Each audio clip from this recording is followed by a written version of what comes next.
A lot of master manipulators will do that. They'll give you overwhelming attention early, and then they will withdraw it, getting you to do whatever it is that they want you to do.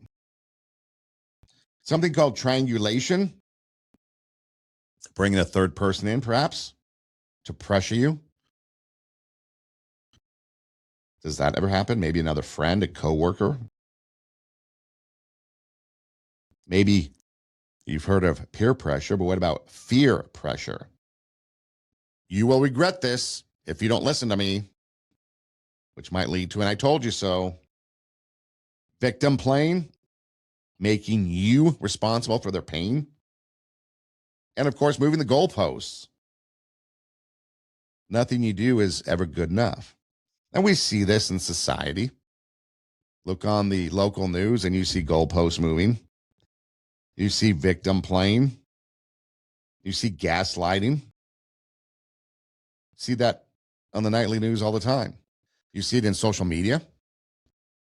Maybe it's a little bit harder in your workplace because you think you have these work friends, and you might not questioning that. Just saying it's harder to see some of this with people that are close to us, but it's there. So manipulation does not always control your body first.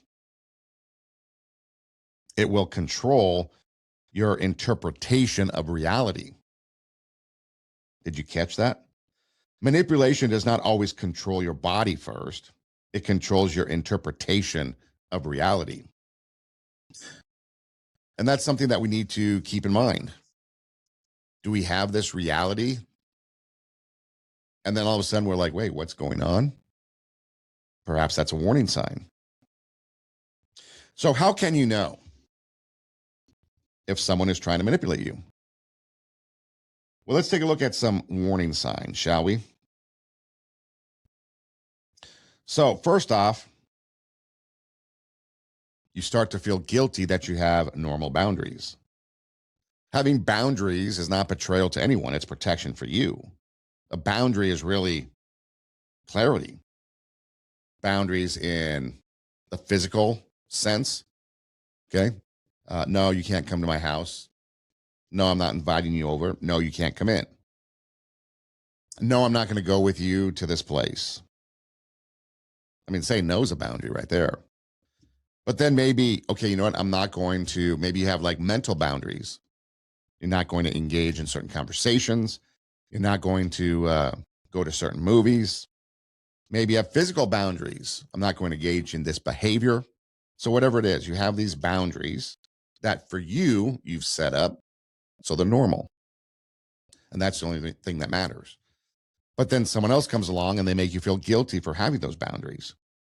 You see that a lot in young people when it comes to the sexualized world. Women say, no, I'm not going to do this. I'm not going to do this. And guys will pressure them. That is one area that I hear about a lot, whether it's high school, whether it's college. A boundary is not betrayal. It's a clarity. This is the line I'm not going to cross. So that's one way. They make you feel guilty for having boundaries. Another way is they punish you for saying no. They punish your no. They withdraw affection. Maybe they get angry. They shame you. They threaten you. Or they make you feel mean and cruel.